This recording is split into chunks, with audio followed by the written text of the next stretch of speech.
Assalamualaikum warahmatullahi wabarakatuh. Pada sesi kali ini kita akan mendiskusikan tentang karya tulis ilmiah sebagai pengembangan profesi.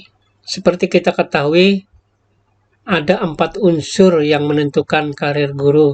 Yang pertama adalah unsur pendidikan, kemudian yang kedua unsur PKG atau unsur pembelajaran, kemudian yang ketiga adalah unsur PKB, pengembangan keprofesionalan berkelanjutan, dan unsur penunjang. Keempat unsur tersebut dapat kita uraikan ke dalam tabel berikut. Yang pertama unsur pendidikan. Itu terdiri dari subunsur pendidikan, ijazah, dan akta 4, kemudian subunsur prajabatan. Sedangkan untuk unsur yang kedua, PKG, itu terdiri dari subunsur proses pembelajaran, subunsur proses bimbingan, dan subunsur mendapatkan tugas tertentu. Untuk unsur yang ketiga, yaitu PKB, terdiri dari subunsur pengembangan diri, subunsur publikasi ilmiah atau karya tulis ilmiah, dan subunsur karya inovatif. Yang terakhir adalah unsur yang keempat, yaitu unsur penunjang. Itu terdiri dari subunsur mendapatkan ijazah yang non-linear dan perolehan tanda jasa. Pada sesi kali ini kita akan fokus kepada unsur PKB, yaitu fokus kepada subunsur publikasi ilmiah atau karya tulis ilmiah. Nah, berikut adalah jumlah angka kredit minimal dari setiap subunsur tersebut. Misalkan dari golongan 3A ke 3B, itu unsur pengembangan dirinya 3. Kemudian untuk 3B sampai ke 3D, itu unsur pengembangan dirinya masing-masing 3. Sedangkan untuk publikasi ilmiah dan karya inovatifnya masing-masing 4 dan 6. Nah, untuk golongan 3B sampai ke 3D ini, itu karya tulis atau publikasi ilmiah dan karya inovatifnya bebas, ya. Sedangkan untuk golongan 3D ke 4A, ya, untuk publikasi ilmiahnya itu wajib 1 publikasi ilmiah atau karya tulis ilmiah penelitian. Ya, untuk penelitian ini maksimal karya tulisnya itu 2 dalam setahun, 2 buah dalam 1 tahun. Sedangkan untuk golongan 4A sampai ke 4C, itu selain wajib 1 publikasi ilmiah atau karya tulis ilmiah penelitian, juga wajib 1 buah jurnal yang ber-ISN.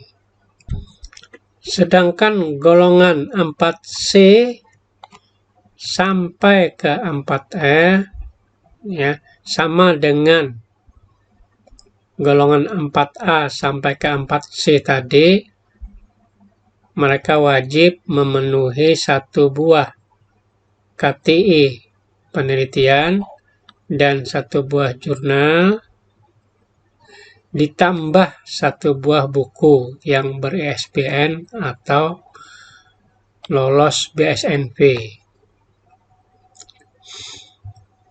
Nah, adapun jenis-jenis publikasi ilmiah yang sesuai dengan Permen.Pan RB nomor 16 tahun 2009, itu terdiri dari 10 buah jenis karya tulis ilmiah, yaitu karya tulis ilmiah yang disampaikan pada forum ilmiah, kemudian karya tulis ilmiah hasil penelitian, kemudian karya tulis tinjauan ilmiah, tulisan ilmiah populer, artikel ilmiah, buku pelajaran, modul atau diktat, buku dalam bidang pendidikan, karya terjemahan, dan buku pedoman guru.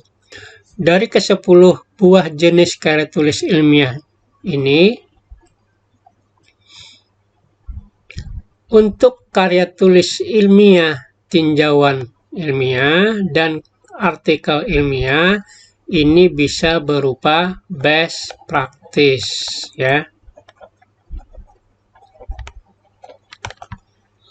Jadi, best practice itu bisa termasuk jenis tinjauan ilmiah dan bisa termasuk jenis artikel ilmiah. Nah, apa bedanya?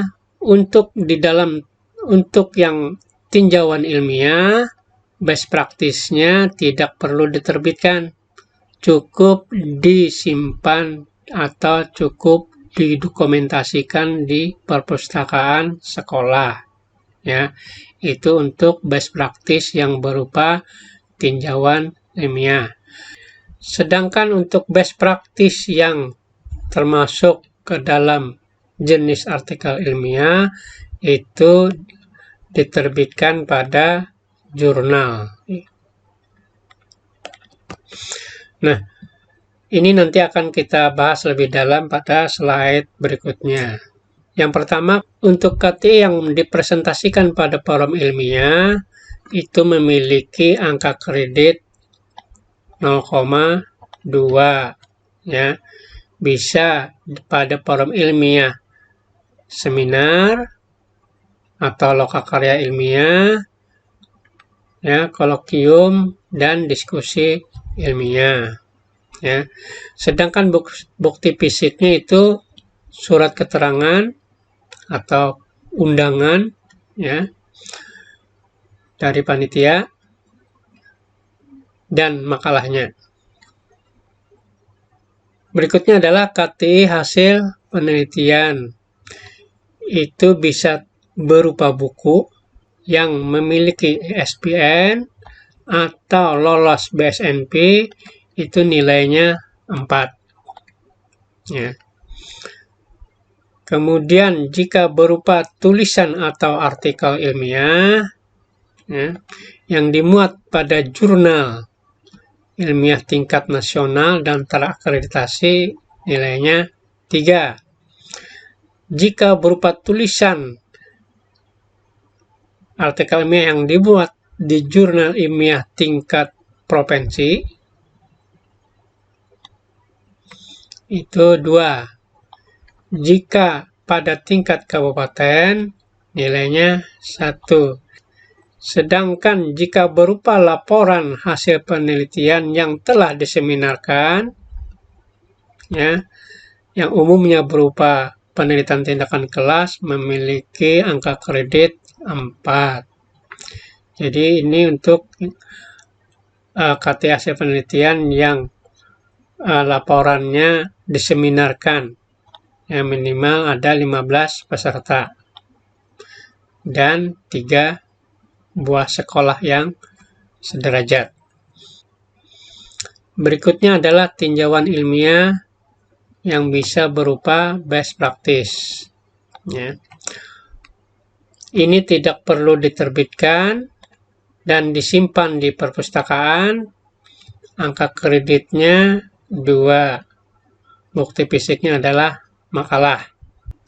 Kemudian untuk karya ilmiah populer, ya, atau secara umum disebut dengan artikel, yaitu yang diterbitkan oleh media massa, ya, koran atau majalah. Jika pada tingkat nasional itu angka kreditnya 2, sedangkan jika diterbitkan oleh media massa tingkat provinsi itu nilai angka kreditnya 1,5. Nah, berikutnya adalah artikel ilmiah.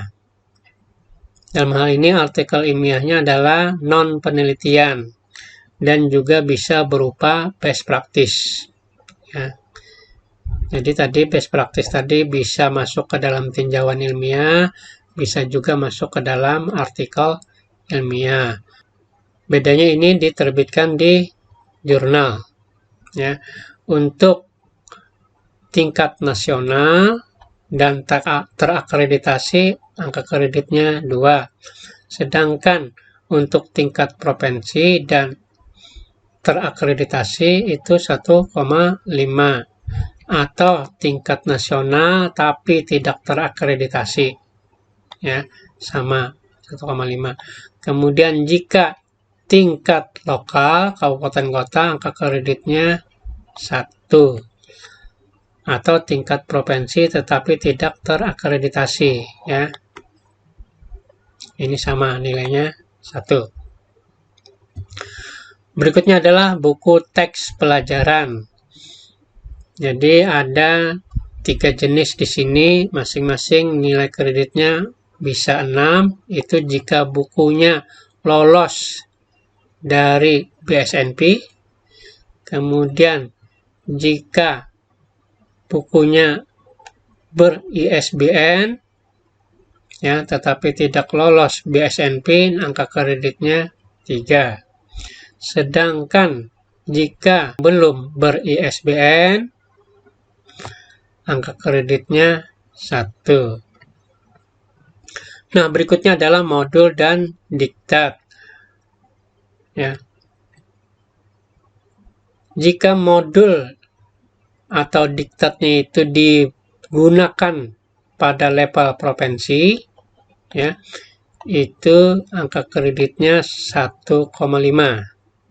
Jika digunakan pada tingkat kabupaten, angka kreditnya 1. Sedangkan jika hanya di lingkungan sekolah, itu nilainya 0,5. Sedangkan untuk buku bidang pendidikan, ya, yang diterbitkan memiliki ISBN, itu angka kreditnya 3. Sedangkan jika belum ber-ISBN, angka kreditnya 1,5. Ya. Jadi kalau untuk buku bidang pendidikan ini isinya bisa secara umum membahas tentang pendidikan, tapi masih terkait dengan tugas pokoknya sebagai guru, ya. Sedangkan untuk modul dan diktat ini isinya wajib sesuai dengan mata pelajaran yang diampu, ya. Kemudian karya terjemahan, karya tulis, karya terjemahan. Itu artinya kita menerjemahkan buku dari bahasa asing ke bahasa Indonesia atau dari bahasa Indonesia ke bahasa asing. Itu angka kreditnya 1. Yang terakhir adalah buku pedoman guru. Dan buku pedoman guru ini sebenarnya sangat bagus kita buat, ya, karena berkaitan langsung dengan tugas kita, ya. Angka kreditnya itu 1,5. Nah, demikian uraian secara singkat ke 10 jenis karya tulis ilmiah ini yang berkaitan dengan angka kreditnya. Nanti yang berkaitan dengan isi dan sistematika penulisannya itu nanti kita pada sesi berikutnya, ya. Sedangkan besaran angka kredit untuk karya yang dilakukan bersama, ya. Untuk karya yang dilakukan oleh 2 orang itu untuk penulis pertama mendapatkan 60%, sedangkan penulis yang kedua 40% dari angka kredit yang diperoleh.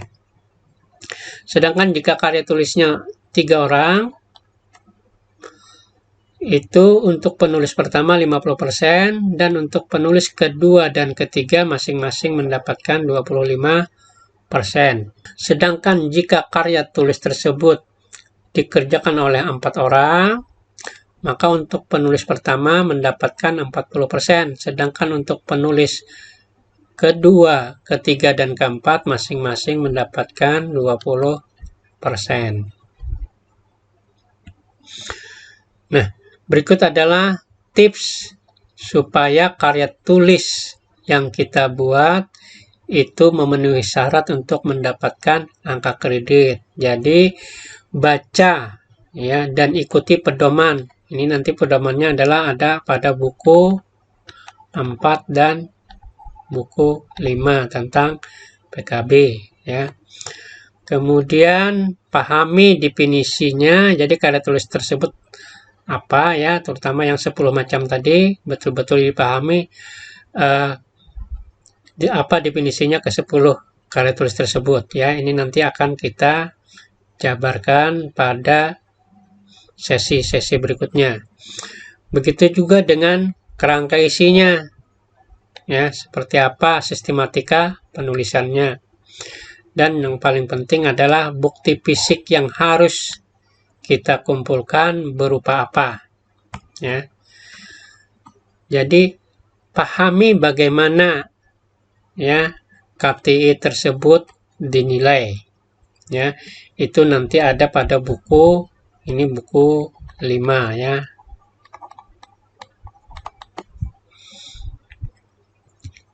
Ini tadi ya buku PKB ya, buku pedoman PKB terdiri dari 2 buah, yaitu buku 4 dan buku 5.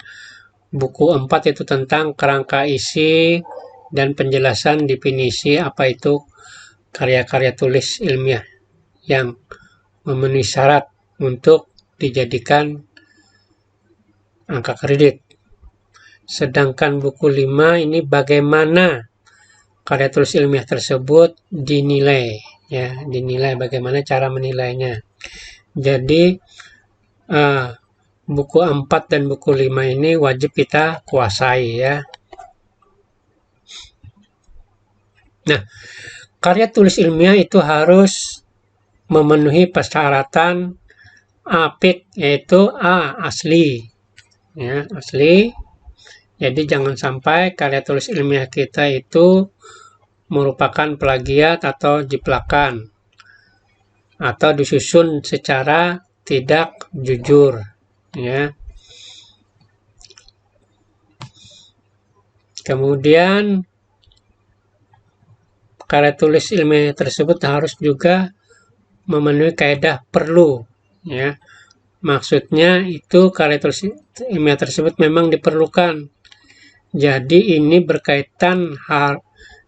harus berkaitan langsung dengan tugas guru ya, tupoksi guru,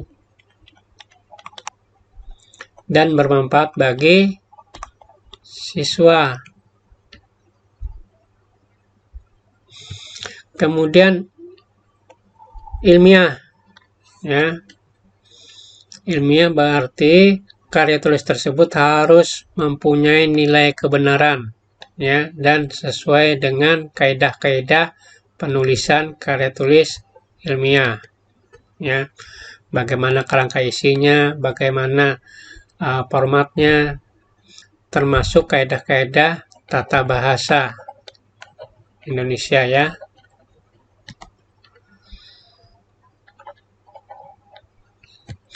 Kemudian yang terakhir adalah karya tulis ilmiah harus konsisten. Jadi konsisten di sini maksudnya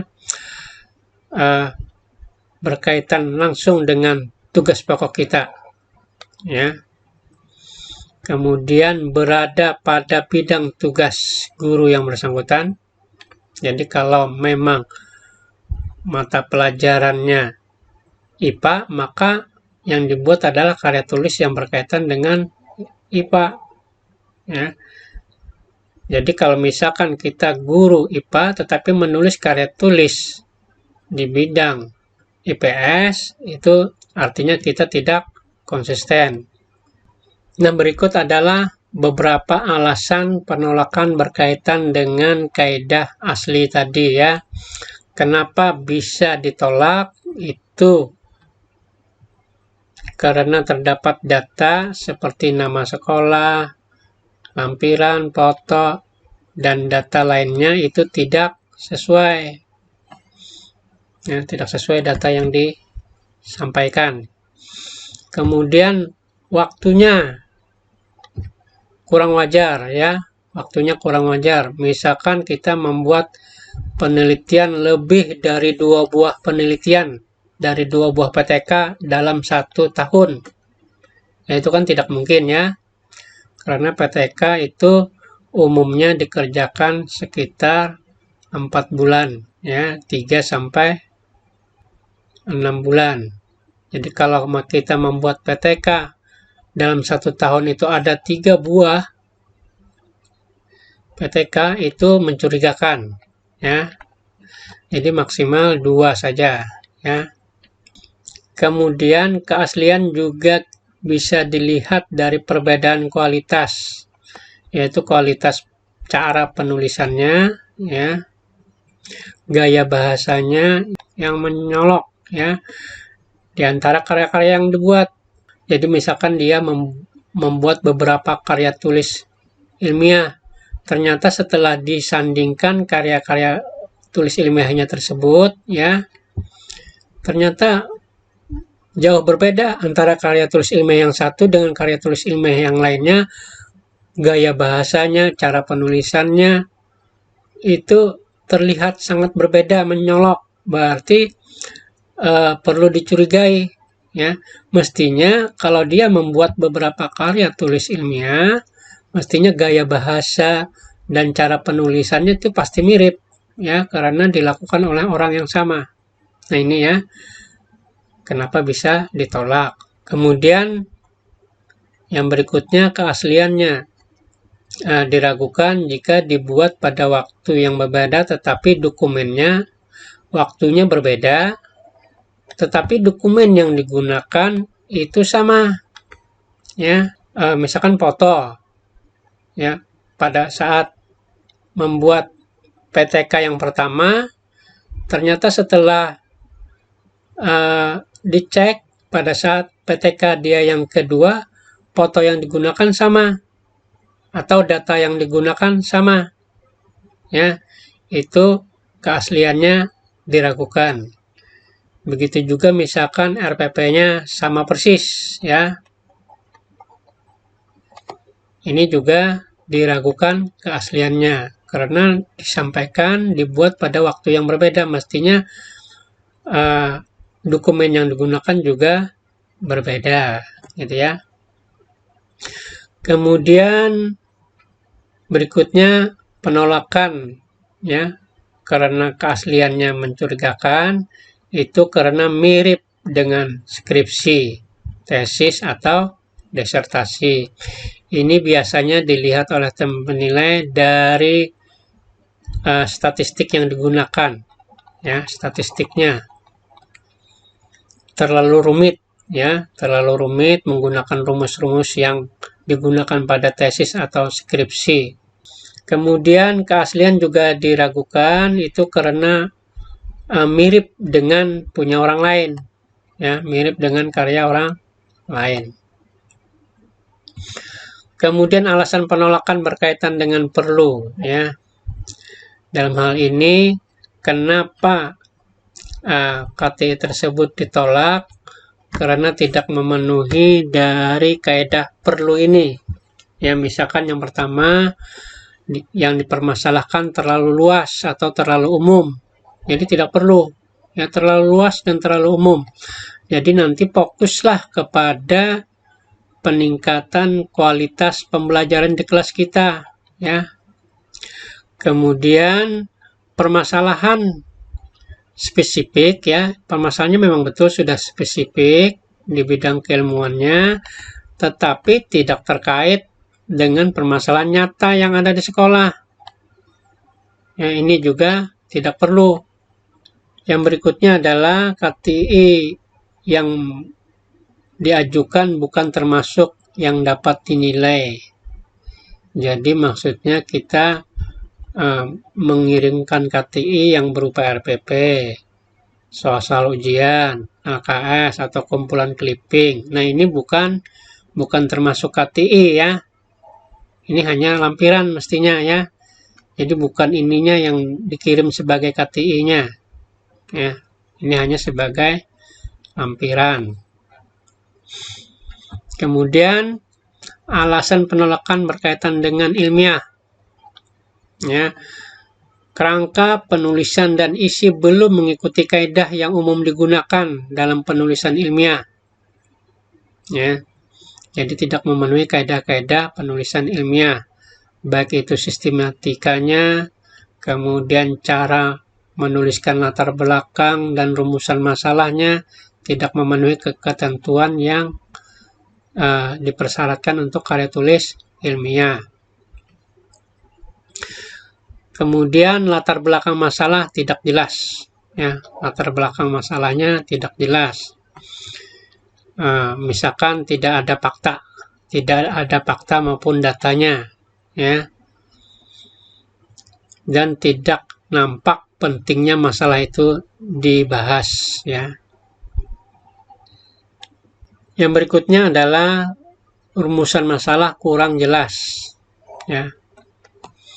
Jadi apa sebenarnya yang dikaji itu kurang jelas, ya. Di dalam rumusan masalahnya tidak tergambar sebenarnya masalah yang dipermasalahkan masalah apa, gitu ya. Berikutnya tidak didukung oleh kajian teori yang memadai, ya. Datanya kurang valid, kurang cukup, ya. Kemudian analisisnya juga kurang memadai.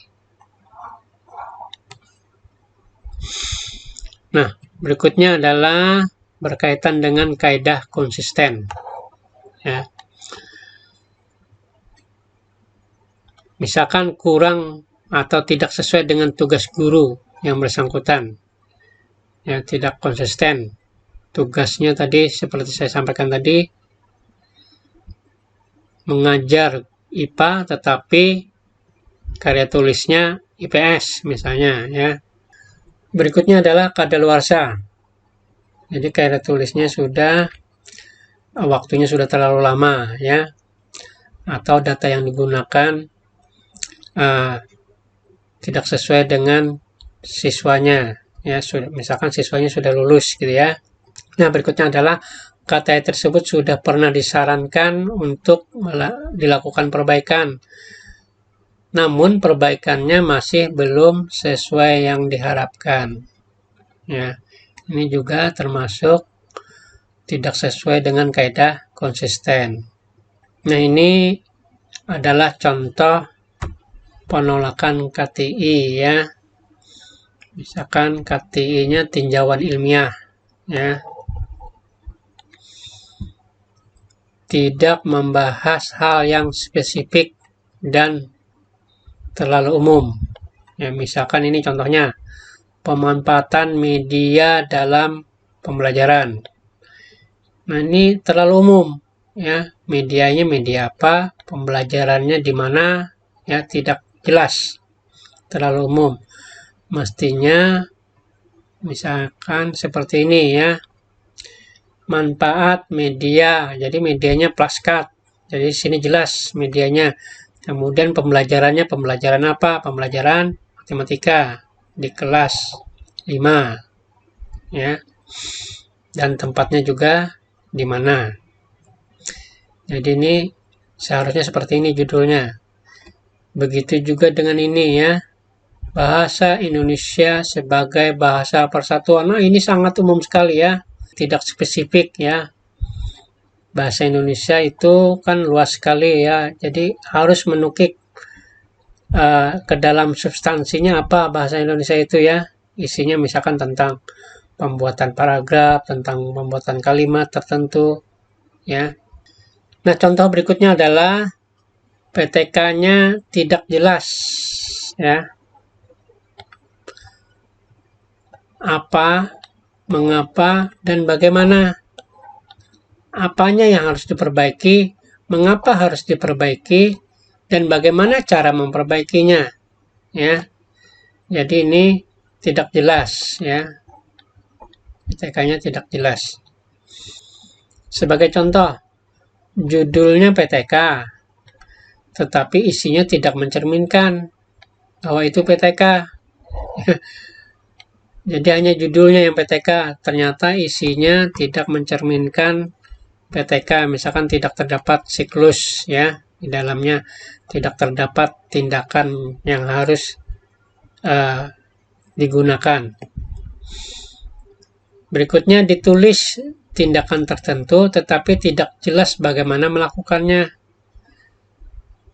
Ada tindakannya, tapi bagaimana cara melakukannya itu kurang jelas.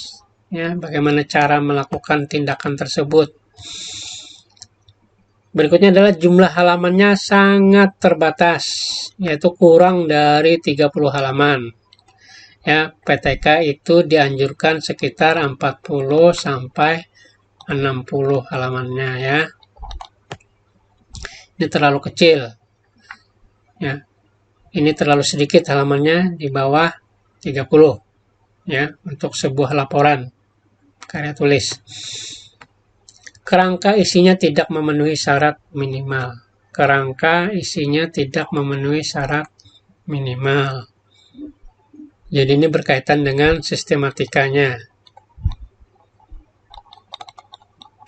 Ini nanti kita uraikan pada sesi berikutnya ya. Nah, demikian rekan-rekan guru sekalian, cukup sampai di sini saja untuk sesi kali ini. Ya, pada sesi berikutnya nanti kita akan bahas lebih dalam lagi ya berkaitan dengan sistematika dan analisis datanya. Ya, demikian.